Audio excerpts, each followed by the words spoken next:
Bonsoir à toutes et à tous, mercredi 9 octobre, il est l'heure de l'info.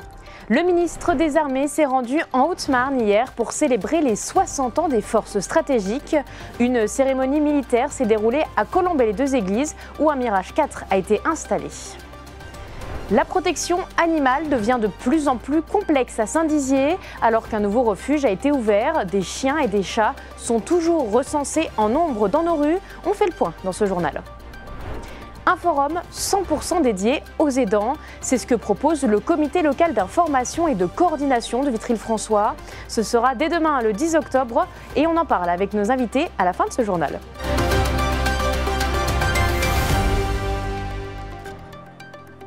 Les forces armées stratégiques ont fêté leurs 60 ans ce mardi 8 octobre. Créées le 14 janvier 1964, elles sont chargées de l'emploi des armes nucléaires au sein de l'armée de l'air française. Pour leur anniversaire, un Mirage 4 a été installé au pied du mémorial Charles de Gaulle à Colombey-les-Deux-Églises. Le ministre des Armées, Sébastien Lecornu, a fait même le déplacement pour venir l'admirer. Un reportage de la rédaction.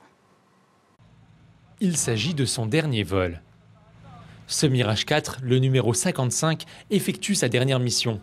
Un atterrissage au pied du mémorial Charles de Gaulle à Colombey-les-Deux-Églises. Ce bombardier stratégique mis au point dans les années 50 par l'entreprise Dassault est entré en service en 1964.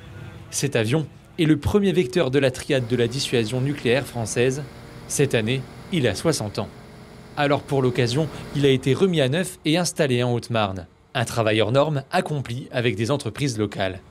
On a construit un support qui est scellé dans le béton et on a fait une armature dans le Mirage. En fait, et l'armature du Mirage viendra s'emboîter dans le support béton. Déjà, la complexité, c'est que le Mirage est en aluminium et nous, notre structure est en acier. On ne peut pas souder sur une partie aluminium, donc tout est pris et emboîté. On a résiné des axes, on s'est servi déjà des axes de l'avion, des trains d'atterrissage pour que la structure s'intègre dans le socle.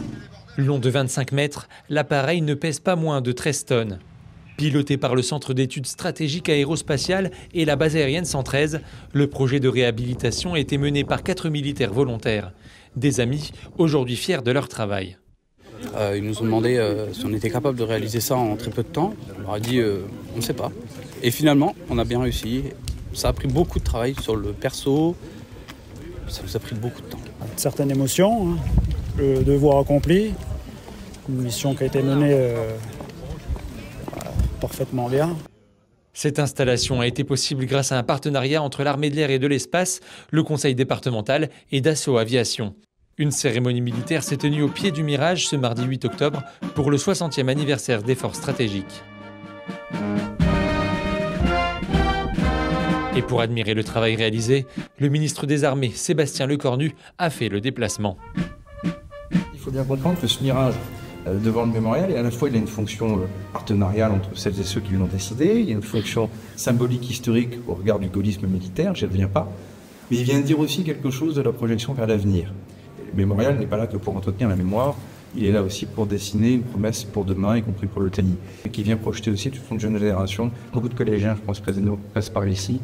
Et donc si en venant ici, ils sont un peu plus gaullistes et potentiellement un peu plus patriotes, et même potentiellement futurs aviateurs, je pense que c'est une bonne chose. Une plaque explicative a également été installée. Désormais, il surplombe le village de Colombey. Sur la route en venant de Saint-Dizier, on aperçoit encore la Croix de Lorraine. En venant de Chaumont, on découvre maintenant le Mirage 4, prêt à décoller. Ce mercredi 9 octobre, Météo France a placé la Marne et la Meuse en vigilance orange, pluie, inondation. La dépression Kirk, qui est en train de traverser la France, impacte nos territoires.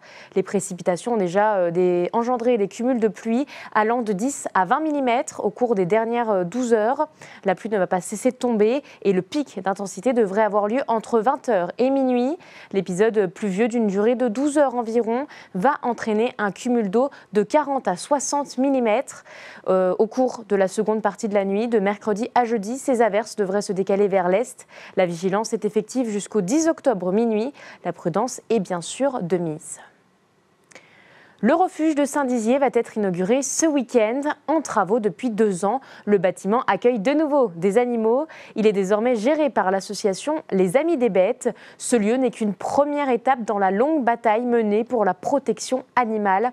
À Saint-Dizier, plusieurs associations tirent à la sonnette d'alarme. Il y a encore trop d'animaux dans les rues et pas assez de place dans les refuges. Décryptage. Il est enfin là. Après 2 ans de travaux, le refuge de Saint-Dizier a fait peau neuve. La nouvelle structure peut accueillir jusqu'à 50 chiens et 65 chats. Depuis son ouverture, le lieu ne désemplit pas. Cet après-midi, un nouvel occupant fait son arrivée. Un chiot abandonné, remis par la fourrière. Bah oui, tu veux pas rentrer. Dans l'ensemble, ça va pour l'instant parce que bon, bah, c'est conçu quand même pour 50 chiens. Là, on en a une trentaine. Là, il y en a, cet après-midi, il y en a 2 qui partent et puis 2 qui reviennent. Donc c'est une chaîne ça ne fait que ça, quoi. Cette année, 150 chiens et 145 chats sont entrés ici. Grâce aux bénévoles et à ses 4 salariés, l'association les soigne, les nourrit, les occupe avant de leur trouver une nouvelle famille. Le but, c'est pas de les garder dans le refuge, les animaux, on veut qu'ils partent aussitôt. Hein. Mais des fois, ça prend du temps, hein, parce qu'on ne trouve pas la bonne famille. Donc, il y en a qui peuvent partir tout de suite, que d'autres plus longtemps. Ils resteront plus longtemps au refuge. Des fois, ça peut, malheureusement, des années. Hein. Le refuge, une solution tant attendue à Saint-Dizier, mais est-elle suffisante face à tous les animaux en détresse? Derrière ces murs, Isabelle vit avec 40 félins. Depuis 2017, cet abri installé dans sa propre maison ne désemplit pas. Ça y est. Ouais, oui. Celui-ci, il a 18 mois à peu près. Il a été balancé à l'association, scotché dans un carton. Donc on ne connaît pas son passé et il fait office de grand frère parce qu'il s'entend très bien avec les petits et les petits, ben voilà, ils sont collés à lui. Son association L'Amour des chats est spécialisée dans la capture des chats errants. Le but est de les stériliser afin de garantir leur bien-être et la salubrité publique. Il y a énormément d'abandons. On prend des chats sur le Bon Coin ou les réseaux sociaux et puis on s'aperçoit qu'une stérilisation ça coûte cher et il y a 6 mois on les laisse sortir et le chat disparaît. Donc on retrouve ces chats-là abandonnés, pas identifiés et avec des portées de chatons. Après leur prise en charge, les chats sauvages sont relâchés sur leur site de capture. Seuls les chats sociables restent ici pour être ensuite adoptés. Comme au refuge, ils sont soignés avant d'être déposés dans les chatteries. Problème, le manque de place se fait ressentir et Isabelle ne parvient pas à placer les nouveaux arrivants dans le refuge de la ville. À chaque fois que j'ai appelé depuis le début de l'année pour donner un chat, même stérilisé par nos soins, ça a été un refus total. Avec 170 chats accueillis depuis le début de l'année, l'association espère un travail plus en collaboration avec le refuge lorsque des places se libèrent. À Vitry-le-François, un forum des aidants est organisé le 10 octobre prochain et on en parle avec nos invités. Bonsoir Clarisse. Bonsoir. Bonsoir Maureen. Bonsoir. Alors le but de ce forum, c'est de sensibiliser, d'informer et surtout de soutenir ceux qui au quotidien aident des personnes en perte d'autonomie. Alors en quelques mots, c'est quoi un aidant ? Alors du coup, un aidant, ça va être toute personne qui peut apporter une aide régulière auprès d'une personne en situation de handicap ou en perte d'autonomie, de dépendance. Cette personne-là, ça peut être à la fois un ami, un voisin, un conjoint, un parent, un enfant, mais ça va vraiment être une personne qui n'est pas rémunérée et qui va être considérée en tant qu'aidante. Nombreux, par contre, sont les aidants qui ne se reconnaissent pas en tant que tels. Alors, vous avez décidé d'organiser donc un forum spécialement pour eux. Pourquoi vous avez eu cet objectif? Pourquoi vous êtes dit on va faire un forum? Alors le Forum des aidants, du coup, c'est en partenariat avec l'Agirc-Arrco et le Conseil départemental. Et il a été décidé qu'il se déroule le jeudi 10 octobre en lien avec la Journée nationale des aidants qui est le 6 octobre.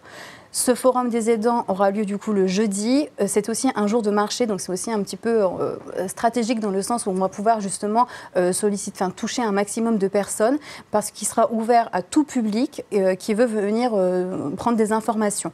Ce forum, en même temps, il va être dédoublé par un ciné-débat qui sera le matin et tout le reste de la journée, il y aura possibilité de participer au forum des aidants. Alors voilà, 2 pôles à 2 endroits différents, un le matin, un l'après-midi. Quelles sont les principales problématiques que peuvent rencontrer des aidants au quotidien? Alors, il y en a plusieurs, effectivement. Les aidants souffrent principalement d'isolement et aussi d'épuisement. Parce que aider son époux ou son épouse, sa sœur ou son frère, ça prend beaucoup de temps pour un peu qu'on soit en activité professionnelle. C'est compliqué.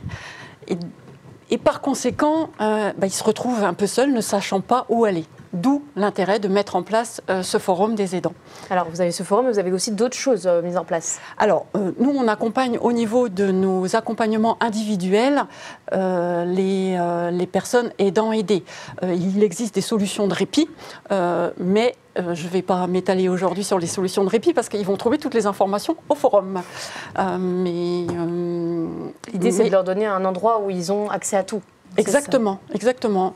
Des informations, comme disait Maureen, des conseils, parce qu'on sait qu'un aidant sur 3 part avant l'aider d'épuisement. Et c'est dramatique, on en rencontre, nous, toutes les semaines dans nos accompagnements, comme je disais tout à l'heure, et ça devient vraiment très compliqué.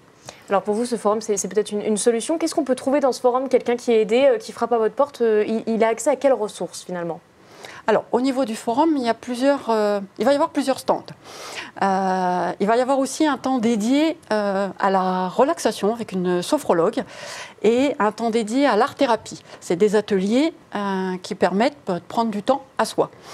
Et c'est aussi le but de ce forum, c'est prendre du temps pour soi, au-delà d'aller chercher des informations, mais aussi prendre du temps pour soi et peut-être échanger avec d'autres personnes qui sont dans la même situation. Alors les types de stands, va y avoir le stand du CLIC avec le département et l'Agir Carco, l'UDAF au niveau de la médiation aidant aidé, oui. Après nous avons le stand Atelier Fais-moi qui est de l'art-thérapie, le stand du Comal avec le petit truc pour l'aménagement du logement, pour éviter les chutes par exemple. Le stand de Marne, Alzheimer, Pays Vitria, où eux aussi, ils sont très investis par rapport aux aidants aidés parce qu'ils mettent en place aussi l'alt-répit. Voilà. Et puis après, il faut venir nous voir pour voir ce qu'il y a aussi. Hein. Alors justement, donc vous avez beaucoup de choses à mettre en place. Comment on réunit tout le monde dans un tel salon? C'est faire appel à plusieurs acteurs sur le territoire? C'est faire appel à plusieurs acteurs et c'est aussi faire des groupes de travail en amont pour pouvoir réunir quelques personnes ensemble afin de penser ensemble et de pouvoir faire que ce soit le plus juste. Voilà, il y en a peut-être un qui va penser, en l'occurrence, Marne Alzheimer, Pays Vitria. Eux vont proposer d'accompagner les aidés parce que les aidants, parfois, ils n'osent pas forcément non plus venir au forum des aidants parce qu'ils ont leur aidé qui est au domicile et qu'ils ne veulent pas laisser seuls. Donc la possibilité que Marne Alzheimer, Pays Vitria soit présent, c'est aussi de pouvoir accueillir ces aidés-là et de ne pas les laisser seuls au domicile.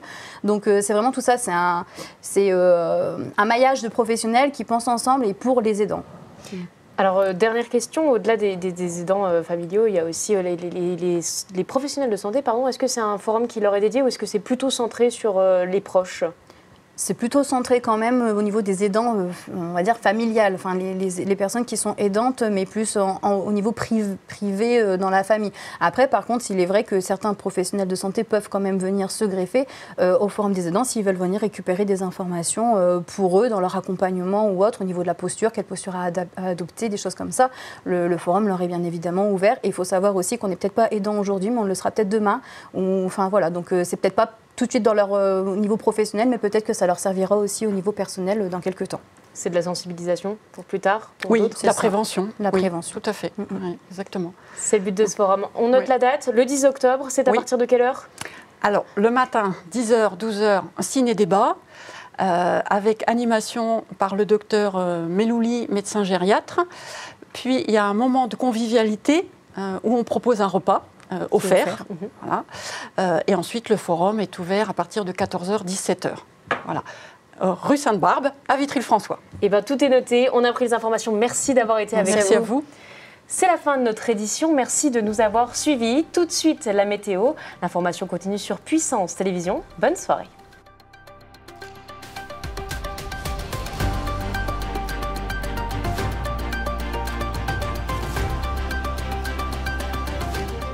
Toute l'actualité en continu à retrouver sur notre site internet et notre application mobile.